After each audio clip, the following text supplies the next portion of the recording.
Assalamualaikum warahmatullahi wabarakatuh.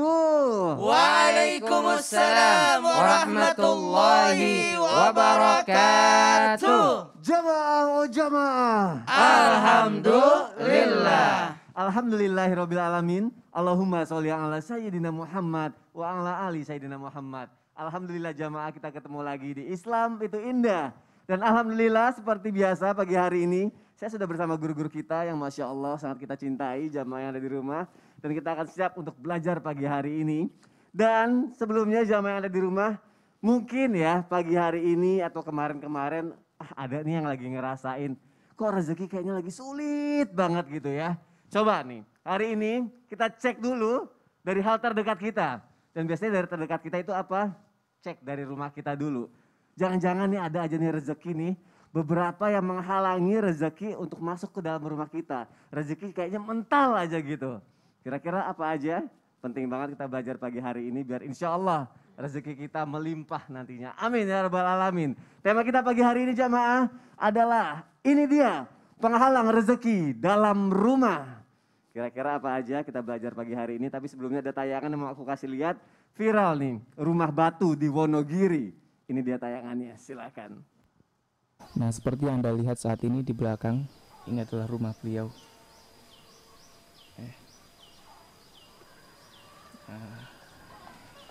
Ibu Sutini, rumah ini sudah sekarang berusia sudah berapa tahun? 22 tahun. 22 tahun ya. Iya. Tepatnya pada tahun 97 akhir tahun mulai membuat. Tahun 99 selesai saya tempati. Nah, ini teman-teman kita masuk ya, melihat lebih jelas lagi dan lebih detail sekitaran rumah Ibu Sukini. Dan dari depan seperti ini ya, bagian depan.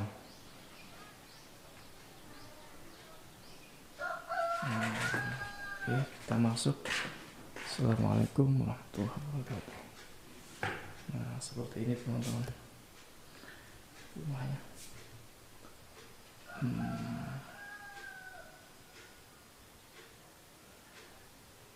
Ini murni semen apa ada batu-batunya di dalam? Semen. Semen ya? Enggak pakai bata, cuman kawat sama besi. Masya Allah, bagus banget ya Ustadz Maulana ya. Bagus, kita terinspirasi ya. Terinspirasi ya, unik gitu ya Allah. Pasti dingin tuh di dalamnya tuh batu-batu kayak gitu. Nah jamaah yang ada di rumah sesuai tema kita pagi hari ini. Dan kita kan berhubungan dekat nih dengan namanya rumah nih. Jadi kita pengen tahu juga nih kira-kira di rumah nih apa aja sih bahan-bahan yang sebenarnya nih dianjurkan atau bahkan dilarang nih untuk ngebangun sebuah rumah. Coba kita tanya sama Ustadz Bani Hasim. Ustadz, ya, bahan yang dilarang atau mungkin yang dianjurkan supaya rezeki itu jadi bisa lebih gampang masuk ke rumah lah, tidak tertolak. Ada nggak Ustadz Bani Hasim? Mohon penjelasannya Ustadz. Masya Allah, mohon izin Ustadz Maulana, Ustadz Syam, Mas Soni dan guru-guru kami dimanapun berada. Bismillahirrahmanirrahim. Assalamualaikum warahmatullahi wabarakatuh. Waalaikumsalam warahmatullahi wabarakatuh. Alhamdulillah wassalatu wassalamu ala Rasulillah wa ala alihi wa ashabihi wa mawalah la haula wa la quwata illa billah. Para pemirsa Islam itu indah dimanapun berada, tentang bahan bangunan untuk membuat rumah. Sebetulnya dalam syariat agama kita semua hal atau semua alat, semua benda yang bisa dijadikan bahan untuk membuat rumah diperbolehkan. Apa saja, dari batu, dari reruntuhan, bukan reruntuhan, rongsokannya puing-puing atau misalnya dari kendaraan yang dimodif kemudian jadi rumah, bebas saja, boleh saja selama tidak ada unsur kesyirikan masuk di dalamnya. Apa misalnya adukan semen dicampur dengan darah. Darah kambing warna hitam yang loreng-loreng segala macam. Atau mestinya kita membuat pondasi, kita tanam semen, ini ditanam kepala kerbau misalnya, nauzubillah min dzalik. Ini yang mesti kita hati-hati. Karena Allah Subhanahu wa taala menjelaskan dalam surat Al-An'am ayat 162, ba'da a'udzubillahi minasyaitonir rajim, qul inna salati wa nusuki wa mahyaya wa mamati lillahi rabbil alamin. Katakanlah, sesungguhnya salatku wa nusuki dan juga nusuk. Apa itu nusuk? Diterjemahkan dengan ibadah. Secara umum nusuk ini artinya segala macam upaya yang dilakukan dalam rangka taqarrub, mendekatkan diri kita kepada Allah Subhanahu wa taala. Meskipun demikian, tapi kata Az-Zujjaj sebagaimana dikutip oleh Ibnul Jauzi dalam Zadul Masir, itu maknanya merujuk kepada sesembelihan atau sesembahan. Sehingga semua sesembahan kita itu adalah lillahi rabbil alamin. Makanya Rasul sallallahu alaihi wasallam mengatakan la'anallahu man dzabaha li ghairillah. Allah melaknat siapapun yang menyembelih binatang lalu diberikan sesembahan kepada selain Allah Subhanahu wa taala. Kenapa bangun rumah ini kok ada kepala kerbau? Supaya terhindar dari sihir Ustadz, supaya rezeki gampang masuk. Nah, maka dia melakukan perbuatan-perbuatan yang bukan karena Allah Subhanahu wa taala. Itu disebut dengan isti'anah li ghairillah, minta pertolongan kepada selain Allah. Padahal dalam salat kita berikrar, iyyaka na'budu wa iyyaka nasta'in. Satu paket nih, ibadahnya ke Allah, minta tolongnya juga ke Allah Subhanahu wa taala. Kalau ibadahnya ke Allah tapi minta tolongnya ke selain Allah, belum benar tuh ikrar kita. Nah, maka ketika membuat rumah hati-hati. Ustaz ini kan cuma kepala biasa, ini kepala burung aja Ustaz misalnya, atau sederhana. Dulu ada riwayat ya disampaikan oleh Imam Ahmad, ada 2 orang pemuda masuk sebuah kampung nggak boleh lewat sebelum memberikan sesembahan kepada selain Allah. Kami nggak ada yang bisa dikorbankan, nggak apa-apa, walau hanya sekedar seekor lalat, cari aja lalat. Akhirnya satu pemuda diambil lalat, disembelih, nih udah saya lewat ya. Akhirnya dia lewat, tapi ini orang kata Rasulullah nanti mati masuk dalam neraka. Satu orang pemuda lagi, saya nggak mau, meskipun seekor lalat nggak mau, bahkan lebih kecil dari lalat pun tidak akan saya berikan sesembahan kecuali hanya kepada Allah Subhanahu wa taala. Maka dibunuh nih orang, dipenggal dia. Setelah itu kata Rasulullah, nanti dia di hari kiamat termasuk ahli surga. Masya Allah. Maka yuk jamaah, hindarkan nih dalam membuat rumah, membangun rumah, jangan sampai ada unsur kesyirikan. Ustaz apa harus dari pelepah kurma atau dari tanah liat seperti zaman Rasul Sallallahu Alaihi Wasallam? Ya nggak harus, kita di Indonesia kemana nyarinya pelepah kurma ya? Ini tanah liat repot. Tidak apa-apa selama tidak ada unsur kesyirikan. Karena kata Rasul Sallallahu Alaihi Wasallam, Inna rajula la yuhram ala rizki la yuhramu minar rizki bidzambi yusibuhu. Seseorang itu diharamkan dia, dilarang, dicegah, terhalang rizkinya disebabkan dosa yang dia lakukan. Dan dosa yang paling besar adalah kesyirikan. Nauzubillah min dzalik. Wallahu taala alam bissawab. Berarti bahannya boleh apa aja, yang penting tidak mengandung kesyirikan ya Ustadz ya. Betul. Masya Allah, terima kasih Ustadz Bani. Apalagi cara bayar rumahnya juga yang pakai yang halal-halal, jangan haram-haram, biar berkah. Nah, apa aja yang akan kita pelajari pagi hari ini biar rumah kita insya Allah akhirnya rezeki datang berlimpah. Karena kalau bicara rumah ya jamaah pasti berhubungan dengan tata letaknya gitu ya. Dan yang paling terkenal yang sering jadi perbincangan orang pasti rumah tusuk sate. Iya. Ustadz Maulana pernah dengar rumah tusuk sate enggak? Selalu. Selalu kan ya ada yang ngebahas masalah itu, katanya kalau rumah tusuk sate nanti rezekinya jadi susah gitu kan. Gitu. Atau kalau orang yang tinggal di rumah tusuk sate ini mungkin jamaah juga pernah dengar gampang kena musibah gitu. Ya, gitu. Itu mitos atau fakta sebenarnya? Mau tahu mitos atau banget, fakta? mau tahu banget Ustadz Maulana. Ini kita bahas. Silakan Ustadz. Terima kasih banyak Mas Soni. Izin Ustaz Bani Ustaz Sam. Bismillahirrahmanirrahim. Assalamualaikum warahmatullahi wabarakatuh. Waalaikumsalam warahmatullahi wabarakatuh. Jamaah. Yeay. Oh jamaah. Yeay. Alhamdulillah. Alhamdulillahirabbil alamin. Allahumma shalli ala sayyidina Muhammad wa ala sayyidina Muhammad. Satu bentuk pujian dan rasa syukur kita hari ini alhamdulillah 10 terakhir di bulan Muharram, tepatnya tanggal 21 Muharram 1443 Hijriah. Masya Allah tabarakallah, terima kasih banyak karena ini buat kontraktor, buat tukang, buat orang yang lagi bangun rumah seperti Ustaz Sam. Masya Allah. Amin. Amin. Saya bilang Ustaz Sam harus sana nginapnya supaya bisa ngatur-ngatur. Karena rumah itu bagian dari diri kita. Mohon maaf, tadi sudah dibahas oleh Ustaz Bani tentang bahan-bahan bangunan. Kalau saya tentang letak rumah. Bagaimana letaknya? Oh nih, Masya Allah tabarakallah. Letak rumah itu, nih ada pertanyaan. Bagaimana dengan letak rumah yang posisinya tusuk sate? Mau maksudnya tusuk sate? Jamaah. Yeah. Sebelum kita bahas letaknya, sebenarnya yang harus kita lihat adalah al-jar qabla ad-dar. Apa itu? Memilih tetangga sebelum memilih rumah. Saya ulangi, memilih tetangga sebelum membeli rumah. Makanya saya ditanya, Ustadz, rumahnya kan katanya alhamdulillah dapat rezeki tiap tahun ya. Masya Allah. Ada sudah 3 tahun nih banjir ya. Rezekinya banjir. Ya Tapi Allah. aman. Iya. Saya katakan saya suka tempat itu. Rumah saya di Jalan Pondok Gede karena tetangganya bagus. Jadi tetangga itu paling penting. Posisi rumah itu dilihat dari posisi apanya? Posisi tetangganya. Jadi kalau mau lihat posisi Mas Soni mau tahu termasuk yang di rumah, mau lihat bagaimana posisi rumah tusuk sate, kita lihat dulu. Silakan. Wah ini, gimana cara nunjuknya ya? Oh dia Nih, berhadap. yang di paling ujung. Dia pas dengan jalan lurus Nah gitu itu ya? namanya tusuk sate, ujung banget. Ujung, Termasuk yang tusuk sate ini. Ini nih. Oh berarti di depan rumahnya itu ada Dan ini jalanan juga yang bisa tusuk sate. yang Jadi bisa tiga-tiga dilewatin. ini tusuk sate semua. Ustaz nyari yang mana? Semuanya. Semuanya tusuk sate.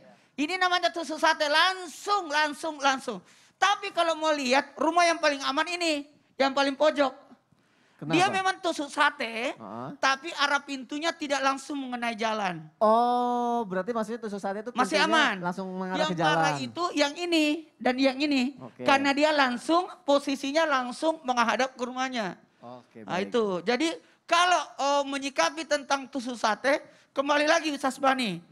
Yang tadi dibahas, jangan sampai ada unsur kesirikan. Sekali lagi, jangan sampai unsur kesirikan. Kemarin ada yang nanya, Ustadz, ada ular di rumah saya di dapur, ular kecil. Saya bilang, jangan sebut itu setan. Jangan kau takut, jangan sampai aku takut, itu setan. Nanti dia membesar. Setan itu bangga. Tapi ketika biasa aja. Jadi ketika kita mengatakan biasa aja, maka aman. Tapi ketika ini sugesti kalau bahasa Zaman milenialnya. sekarang ya sugesti ya. Sugesti. Tapi kalau kita berkata ini tidak, ini aman. Rumah saya tusuk sate, aman. Kenapa? Berarti saya bisa jualan. Jualan sate. Orang yang bukan jualan sate. Oh, bukan. Rumah yang tusuk sate itu paling bagus untuk dipakai usaha. Kenapa? Karena bisa, gambarnya mana tadi? Bisa dipakai untuk jualan. Jadi 3 sisi ini bisa lihat semua jualan kita.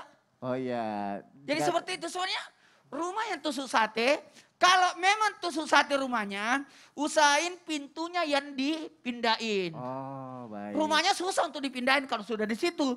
Jadi arah pintunya, jadi contoh, ini tusuk sate. Ini jalanannya nih ya kan, ini dia pintu rumah. Ini tusuk sate, ini pintu, Ya. maka pintu rumahnya digeser.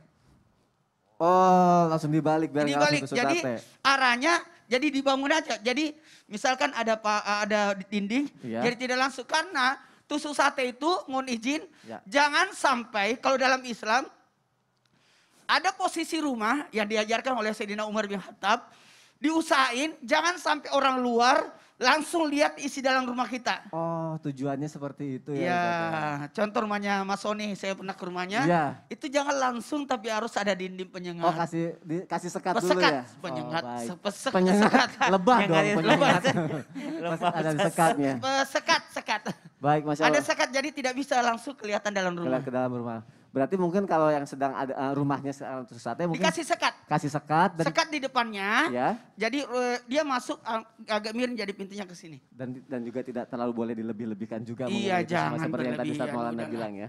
Terima kasih Ustaz untuk penjelasannya, Iya, Masya iya, Allah. iya. Kita akan bahas lebih dalam lagi, lebih jauh lagi mengenai rumah ini membawa rezeki atau tidak dan faktor seperti apa yang membawa rezeki atau enggak gitu ya. Ustaz Syam, kira-kira tadi satenya sate kambing apa sate ayam? Kira-kira sate taichan. Kira-kira ya. Ini udah pernah kita bahas sebenarnya. Iya, tapi lucu aku suka, makanya aku ulang lagi. Ustaz Syam, kali ini ada jamaah yang mau bertanya nih, jamaah juga pasti penasaran kan. Dan kebetulan jamaah ini sengaja mengirimkan video karena menurut jamaah yang ada di rumah ini pertanyaannya, temanya ini cocok dalam kehidupannya sehari-hari dan masalah yang sedang dihadapi. Mau lihat videonya enggak? Ini dia videonya, silakan. Assalamualaikum Ustadz. Ustadz, saya mau nanya. Ini suami saya punya golok. Katanya ini golok diambil dari gunung. Terus semenjak golok ada di rumah, keluarga saya selalu dapat teror. Dagangan saya juga susah larisnya. Yang saya mau tanya nih Ustadz, apakah benda gaib juga bikin rezeki susah masuk rumah ya Ustadz? Terus satu lagi, gimana ya Ustadz cara buang benda gaibnya? Terima kasih. Assalamualaikum. Masya Allah, Ibu terima kasih ya sudah berpartisipasi. Masya Allah, jamaah yang lain tuh boleh tuh kalau misalnya mau partisipasi boleh nelpon, boleh kirim video atau kirim pertanyaan. Pokoknya insya Allah akan ada solusinya. Ini bagus ya kalau kirim pertanyaan itu pakai video ya. Iya, unik ya. Iya, kelihatan jualannya belakang. Sekalian promosi, Masya Allah. Ustadz Syam, Yeah. Ibu itu nanya, benar nggak kalau ada barang berisi kekuatan gaib itu bisa membuat rezeki susah masuk ke dalam rumah gitu kan. Dan kalau misalnya ternyata sudah ada yang terlanjur di dalam rumah, kalau mau ngeluarinnya tuh bagaimana? Karena takut tiba-tiba barangnya dikeluarin, jinnya nggak mau keluar gitu. Ustadz Syam. Waduh, bahaya. Baik, tapi guruku Ustadz Bani, Ustadz Maulana, Mas Soni serta guru-guru kami makan Allah Subhanahu wa taala serta Ibu tadi yang sudah mengirimkan pertanyaannya. Terima kasih banyak. Pertanyaan pertama, golok siapa sih? Golok siapa gitu? Diambilnya di gunung gitu. Itu dia. Halal nggak nih golok Itu nih kan? Siapa yang punya? Siapa tahu suaminya tiba-tiba ke gunung nemu golok diambil, tahu-tahu punya petani yang ada di gunung gitu kan, atau tukang kebun yang ada di gunung. Maka subhanallah, ketahui yang pertama dulu, yang halalnya saja dulu cari. Kalau halal insya Allah aman saja karena adalah benda itulah benda yang bermanfaat. Ini banyak sekali orang yang bertanya, bagaimanakah hukumnya orang membawa atau mengoleksi benda pusaka? Ya dia taruh keris ya, atau dia taruh yang namanya badi kalau kita bahasa kita, atau kawali bahasa Bugisnya, kalau orang Aceh rencong gitu, subhanallah. Bagaimana dia selalu membawa benda-benda pusaka ini. Dia merasa, Ustadz saya kalau keluar rumah tidak bawa badi itu rasanya tidak enak. Saya kalau keluar rumah tidak bawa kawali, tidak enak. Saya kalau keluar rumah tidak bawa golok, tidak enak rasanya Ustadz. Saya merasa bahwa golok ini menemani saya. Jangan langsung menuduh saudara kita adalah syirik. Jangan langsung menuduh saudara kita adalah syirik. Sekarang pertanyaannya, Sony keluar rumah tidak bawa handphone, enak nggak? Nggak enak ya? Nggak enak. Keluar rumah nggak bawa dompet, enak nggak? Enggak. Nggak enak. Jadi apa bedanya kita sama orang yang keluar rumah tidak bawa badi gitu? Mereka tidak enak rasanya kalau tidak bawa kerisnya kalau dia keluar rumah. Karena dia merasa kerisnya selalu bersamanya. Kita keluar rumah tidak enak rasanya kalau tidak bawa HP. Yeah. Jadi cuma itu perbedaan kita antara orang kota dengan orang di desa. Maka subhanallah, jangan tiba-tiba menuduh orang yang selalu kemana-mana bawa golok, selalu kemana-mana bawa benda pusaka, menuduh mereka syirik. Padahal mereka hatinya masih kepada Allah Subhanahu wa taala. Kita juga kalau nggak bawa handphone keluar rumah merasa tidak enak gitu. Apakah kita menyembah handphone? Tidak. Apakah kita menyembah dompet? Tidak. Maka subhanallah, jangan langsung menuduh orang lain ketika mereka punya benda pusaka. Kapan bisa tergolong kesyirikan? Kalau sudah percaya bahwa golok itulah yang menyelamatkannya. Kalau sudah mempercayai bahwa keris itulah, gara-gara keris itu dia selamat. Berarti doanya tidak berfungsi. Bismillahirrahmanirrahim. Maka dia percaya kepada goloknya, bukan kepada Allah Subhanahu wa taala. Nah, pertanyaan sekarang, bagaimana jikalau di dalam rumah punya benda pusaka yang dianggap mempunyai kekuatan magis? Maka inilah yang termasuk daripada bagian-bagian daripada kesyirikan. Kenapa? Karena dia menganggap bahwa inilah pembawa keberkahan. Justru kebalikannya, tadi ibunya mengatakan bahwa justru tidak laris dagangannya. Maka bagaimana caranya? Dikeluarkan saja. Dikeluarkan atau diberikan kepada orang yang lebih membutuhkannya. Misal ada ustadz, ada kiai di dekat rumahnya, silahkan berikan, Ustadz, saya rasa ini membawa jin, saya rasa ini membawa sihir, saya rasa ini membawa keburukan, maka saya serahkan kepada ustadz. Siapa tahu ustadznya juga hobi koleksi gitu ya. Hobi koleksi golok atau apa, siapa tahu berguna nanti di hari raya Idul Kurban dipakai buat motong hewan kurban. Maka subhanallah, benda itu ada manfaatnya. Yang penting kita tidak percaya kepadanya bahwa itu adalah sesuatu yang membawa daripada keuntungan atau menjadikannya adalah jimat. Nanti kita jelasin lagi nih. Mas Sori tahu nggak tapi nih? Apa? Ada lagi yang bisa membuat rumah itu sulit masuk rezeki ke dalamnya. Dan terkait dengan tampilan atau tempelan-tempelan kaligrafi. Loh, kaligrafi kan bukannya bagus, ada kayak ayat-ayat Al-Qur'annya apa gitu-gitu kan? Tidak semua yang bertulisan Arab itu Al-Quran. Oh, iya juga ya. Terus gimana dong? Aku mohon penjelasannya Ya, kalau gitu. Kalau ke tanah suci, terus toko-tokonya tulisan Arab. Oh iya juga ya. Tahu-tahu tulisannya ahlan wa sahlan, Oh, iya selamat juga ya. datang. Terus gimana dong? Kalau gitu Nah, aku mohon kalau yang penjelasannya nih. gitu nanti setelah yang satu ini. Ya Gak lama kok. Allah, udah kepo padahal. Gak lama ya, kalau gitu nanti juga jamaah akan ada segmen tanya dong Ustadz nih. Bisa hubungin ke nomor yang ada di bawah sini. Ya, beneran gak lama tetap di Islam itu indah. Jamaah, oh jamaah. Alhamdulillah.